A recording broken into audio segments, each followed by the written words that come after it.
សួស្តីអ្នកទាំងអស់គ្នាសូមស្វាគមន៍មកកាន់ channel របស់ខ្ញុំថ្ងៃនេះខ្ញុំពិតជារំភើបណាស់ដែលបាននាំមកនៅការបកស្រាយស៊ីជម្រៅអំពីសៀវភៅមួយក្បាលដែលបានក្លាយជាមគ្គុទ្ទេសក៍ដ៏សំខាន់សម្រាប់មនុស្សជាច្រើនរួមទាំងខ្ញុំផងដែរនោះគឺសៀវភៅ The Thing You Can See Only When You Slow Down និពន្ធដោយព្រះសង្ឃ Hanim Sunim ក្នុងវីដេអូនេះយើងមិនត្រឹមតែនិយាយអំពីសៀវភៅនេះប៉ុណ្ណោះទេប៉ុន្តែយើងនឹងស្វែងយល់អំពីរបៀបដែលគំនិតរបស់ព្រះអង្គជួយឲ្យយើងស្វែងរកសន្តិភាពខាងក្នុងសុភមង្គលនិងអត្ថន័យជីវិតក្នុងពិភពលោកពោរពេញទៅដោយភាពមមាញឹកនិងសម្ពាធតើអ្នកត្រៀមខ្លួនរួចរាល់ហើយឬនៅដើម្បីកាត់បន្ថយល្បឿនហើយមើលឃើញអ្វីដែលសំខាន់ពិតប្រាកដណាជាព្រះអង្គ Hanim Sunim ព្រះអង្គគឺជាព្រះសង្ឃជនជាតិកូរ៉េខាងត្បូងដែលធ្លាប់បានបង្រៀនសាសនានៅមហាវិទ្យាល័យមួយនៅក្នុងរដ្ឋ Massachusetts របស់សហរដ្ឋអាមេរិកព្រះអង្គទទួលការអប់រំនៅសាកលវិទ្យាល័យ Harvard, Princeton និង Berkeley តាមរយៈបទពិសោធន៍រស់នៅទាំងក្នុងពិភពលោកខាងលិចដែលពោរពេញដោយការប្រកួតប្រជែងនិងពិភពព្រះពុទ្ធសាសនាព្រះអង្គបានអង្កេតឃើញថាមនុស្សជាច្រើនកំពុងតស៊ូជាមួយនឹងភាពតានតឹងនិងការថប់អារម្មណ៍ទស្សនវិជ្ជារបស់ព្រះអង្គគឺសាមញ្ញប៉ុន្តែស៊ីជម្រៅភាពមមាញឹកខាងក្រៅជាច្រើនតែកើតចេញពីការច្របូកច្របល់ខាងក្នុងនៅពេលដែលយើងរៀនបន្ថយល្បឿនផ្លូវចិត្តហើយនឹងអាចយល់ពីខ្លួនឯងកាន់តែច្បាស់ហើយអាចដោះស្រាយបញ្ហាដែលមានកាន់តែច្រើនមានប្រសិទ្ធភាពនេះមិនមែនមានន័យថាយើងត្រូវបោះបង់ចោលការងារឬភារកិច្ចរបស់យើងនោះទេប៉ុន្តែវាជាការរៀនរបៀបគ្រប់គ្រងផ្លូវចិត្តរបស់យើងក្នុងស្ថានភាពណាមួយចំណុចទី1ដែលខ្ញុំចង់លើកមកនិយាយអំពីអារម្មណ៍យើងតែងតែត្រូវបានបង្រៀនឲ្យលាក់បាំងឬបដិសេធអារម្មណ៍អវិជ្ជមានដូចជាកំហឹងទុក្ខព្រួយឬការភ័យខ្លាចព្រះអង្គ Hanim Sunim បង្រៀនឲ្យយើងធ្វើផ្ទុយពីនេះព្រះអង្គមានបន្ទូលថានៅពេលដែលពពក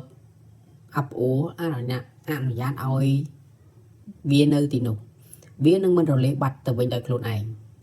នេះមានន័យថាយើងគួរតែអនុញ្ញាតឲ្យអារម្មណ៍របស់យើងបង្ហាញខ្លួនដោយសេរីដោយមិនវិនិច្ឆ័យឬព្យាយាមជំរុញវាចេញនៅពេលដែលយើងមានអារម្មណ៍ខឹងចូលនិយាយទៅកាន់ខ្លួនឯងថាខ្ញុំដឹងថាខ្ញុំកំពុងតែមានអារម្មណ៍ខឹង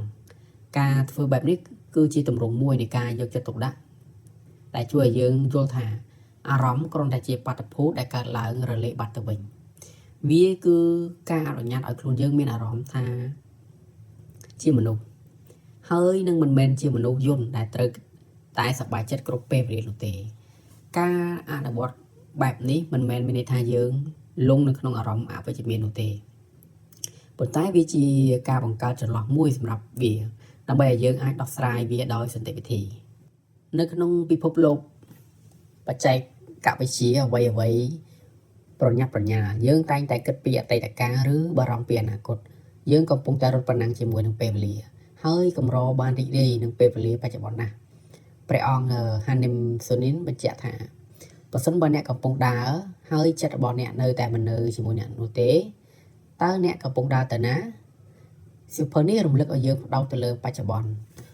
ចូលព្យាយាមចំណាយពេលបន្តិចដើម្បីរីករាយនឹងអ្វីតូចៗជុំវិញខ្លួនដូចជាការផឹកកាហ្វេមួយពែងដោយសតិសម្បជញ្ញៈរីករាយនឹងរសជាតិនិងក្លិនរបស់វាការស្ដាប់តន្ត្រីដោយយកចិត្តទុកដាក់មិនមែនគ្រាន់ជាការស្ដាប់ធម្មតានោះទេតែជាការស្ដាប់នៅឧបករណ៍នីមួយៗនិងអត្ថន័យនៃបទចម្រៀងឬគ្រាន់តែដកដង្ហើមវែងហើយមានអារម្មណ៍ថាខ្យល់អាកាសចូលនឹងចេញពីខ្លួនការអនុវត្តបែបនេះហៅថាការរស់នៅក្នុងបច្ចុប្បន្នវាជួយយើងកាត់បន្ថយភាពតានតឹងនិងបង្កើនការយល់ដឹងពីខ្លួនឯងនិងពិភពលោកជុំវិញខ្លួនវាជាការឲ្យតម្លៃទៅលើពេលវេលាដ៏មានតម្លៃដែលយើងកំពុងមាននៅពេលនេះទំនាក់ទំនងគឺជាផ្នែកមួយនៃជីវិតរបស់យើងព្រះអង្គបង្ហាញថាទំនាក់ទំនងល្អកើតចេញពីការយល់ចិត្តនិងការស្ដាប់ដោយយកចិត្តទុកដាក់ព្រះអង្គមានបន្ទូលថានៅពេលដែលអ្នកនិយាយអ្នកគ្រាន់តែនិយាយម្ដងទៀតនៅអ្វីដែលអ្នកដឹងរួចហើយប៉ុន្តែនៅពេលដែលអ្នកស្ដាប់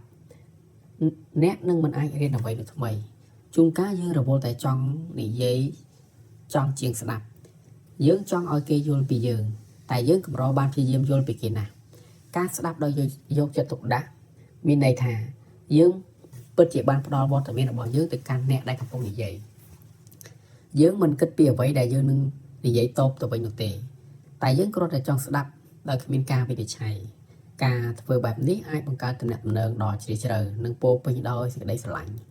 ព្រះអង្គក៏បានលើកឡើងផងដែរថាជារឿយៗយើងព្យាយាមផ្លាស់ប្ដូរអ្នកដទៃប៉ុន្តែតាមពិតទៅយើងគួរផ្លាស់ប្ដូរខ្លួនឯងជាមុនសិននៅពេលដែលយើងមានចិត្តស្ងប់ស្ងាត់ហើយមានក្តីមេត្តាចំពោះខ្លួនឯង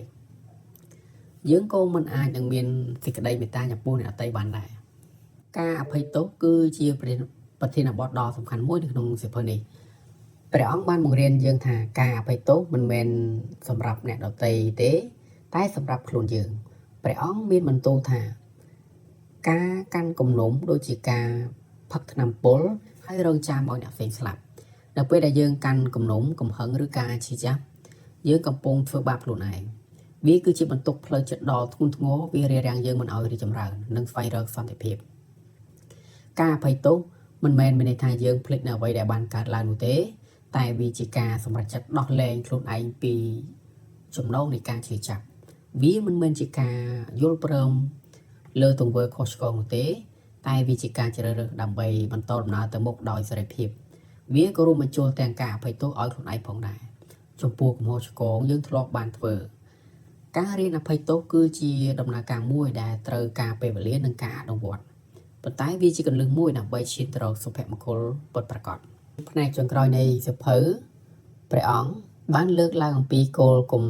បំណងនៃជីវិតព្រះអង្គមានបន្ទូលថាកុំស្វែងរកគោលបំណងជីវិតផ្ទុយទៅវិញត្រូវស្វែងរកអ្វីដែលទៅធ្វើឲ្យអ្នកមានអារម្មណ៍ថាមានជីវិតនេះគឺជាសារដ៏សំខាន់មួយជួនកាលយើងចំណាយពេលជាច្រើនពេកក្នុងការស្វែងរកគោលបំណងដ៏ធំធេងដែលធ្វើឲ្យយើងមិន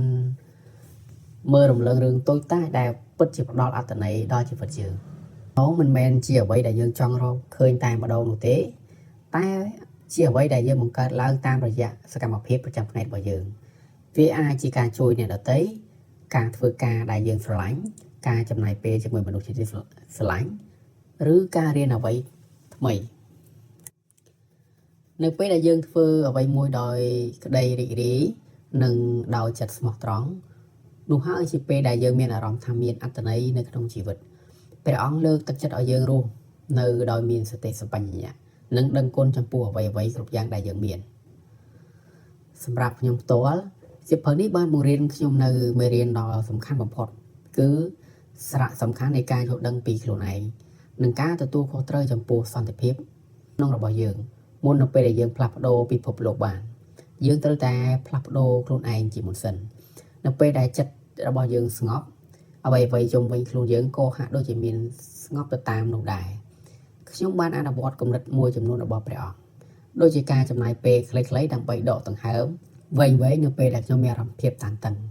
ខ្ញុំបានព្យាយាមស្ដាប់អ្នកដទៃដោយយកចិត្តទុកដាក់ជាងមុន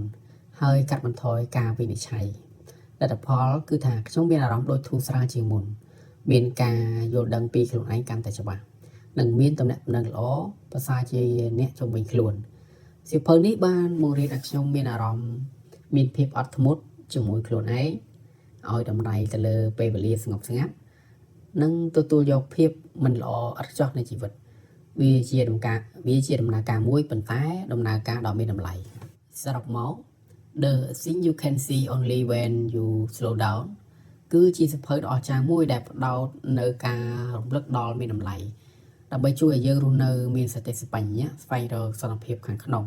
និងសុភមង្គលនៅក្នុងជីវិតប្រចាំថ្ងៃវាមិនមែនជាសៀវភៅដែលត្រូវអានឲ្យចប់ក្នុងពេលតែមួយនោះទេប៉ុន្តែជាសៀវភៅដែលត្រូវអានម្ដងហើយម្ដងទៀតដើម្បីរំលឹកខ្លួនឯងពីគន្លឹះសំខាន់ៗទាំងនេះខ្ញុំសូមណែនាំសៀវភៅនេះទៅដល់អ្នកគ្រប់គ្នាដែលកំពុងស្វែងរកដើម្បីបន្ថយល្បឿនយល់ពីខ្លួនឯងកាន់តែច្បាស់និងរីករាយនៃជីវិតឲ្យបានពេញលេញអ្នកធ្លាប់បានអានសៀវភៅនេះហើយឬនៅតើអ្នកចូលចិត្តចំណុចមួយណាជាងគេតើអ្នកមានគំនិតឬបទពិសោធន៍ផ្ទាល់ខ្លួនអ្វីខ្លះដែលតើទៅនឹងការកាត់បន្ថយល្បឿនជីវិត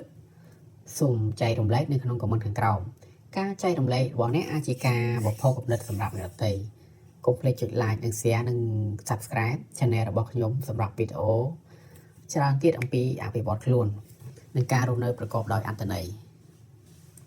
សូមអរគុណយ៉ាងជ្រាលជ្រៅសម្រាប់ការទស្សនានិងចំណាយពេលដ៏មានតម្លៃជាមួយវីដេអូរបស់ខ្ញុំ